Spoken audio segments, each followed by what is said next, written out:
Hi friends, welcome back to my channel. ಇವತ್ತು ನಾವು instant ಆಗಿ ಹಾಗೂ ಟೇಸ್ಟಿಯಾಗಿ ಹೇಗೆ ಅವಲಕ್ಕಿ ರೊಟ್ಟಿ ಮಾಡೋದು ಅಂತ ನೋಡ್ಕೊಂಬರೋಣ ಬನ್ನಿ. ನೋಡಿ, ಈ ರೀತಿ ದಪ್ಪ ಅವಲಕ್ಕಿನ ತಗೊಂಡಿದ್ದೀನಿ. ಇವಾಗ ಈ ಅವಲಕ್ಕಿನ 20 ನಿಮಿಷ ನೀರಲ್ಲಿ ನೆನೆಯಕ್ಕೆ ಇಟ್ಕೊಳ್ಳೋಣ. ಚೆನ್ನಾಗಿ ನೆಂದಮೇಲೆ ನೀರನ್ನ ಸೋರಿಸ್ಕೊಳ್ಳೋಣ. ನೋಡಿ, ಈ ರೀತಿ ನೀರನ್ನ ಸೋರಿಸ್ಕೊಂಡು ಒಂದು 10 ನಿಮಿಷ ಸೈಡಲ್ಲಿ ಎತ್ತಿಟ್ಕೊಳ್ಳಿ. ಆವಾಗ ಈ ರೀತಿ ಅವಲಕ್ಕಿ ಉದುರುದ್ರಾಗಿ ಆಗುತ್ತೆ.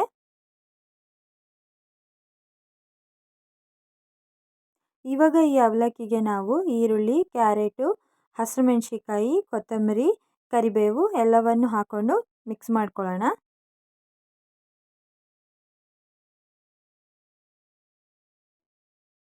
ನಂತರ ಇದಕ್ಕೆ 1 ಟೇಬಲ್ ಸ್ಪೂನ್ ಜೀರಿಗೆ, ಸ್ವಲ್ಪ ಇಂಗು, ರುಚಿಗೆ ಬೇಕಾದಷ್ಟು ಉಪ್ಪು ಹಾಗೂ 1 ಲೋಟ ಅಕ್ಕಿ ಹಿಟ್ಟನ್ನ ಹಾಕ್ಕೊಂಡು ನೀಟಾಗಿ ಕಲಿಸ್ಕೊಳ್ಳಿ. ನೋಡಿ, ಈ ರೀತಿ ಚೆನ್ನಾಗಿ ಮಿಕ್ಸ್ ಮಾಡ್ಕೊಳ್ಳಿ. ಇವಾಗ ಇದಕ್ಕೆ ಸ್ವಲ್ಪನೇ ನೀರು ಸೇರಿಸ್ಕೊಂಡು ಚಪಾತಿ ಹಿಟ್ಟಿನ ಅದಕ್ಕೆ ನಾದ್ಕೊಳ್ಳೋಣ. ನಂತರ ಇದಕ್ಕೆ ಸ್ವಲ್ಪ ಎಣ್ಣೆ ಹಾಕ್ಕೊಂಡು ಮಿಕ್ಸ್ ಮಾಡಿಕೊಂಡು ಈ ರೀತಿ ಕೂಡ ಮಾಡಿಟ್ಕೊಂಡಿದ್ದೀನಿ.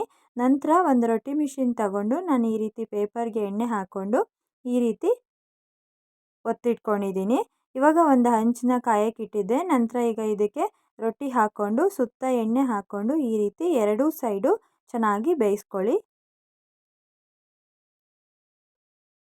ನೋಡಿದ್ರಲ್ಲ ಫ್ರೆಂಡ್ಸ್, ಎಷ್ಟು ಈಸಿಯಾಗಿ ಅವಲಕ್ಕಿ ರೊಟ್ಟಿ ಮಾಡೋದು ಅಂತ.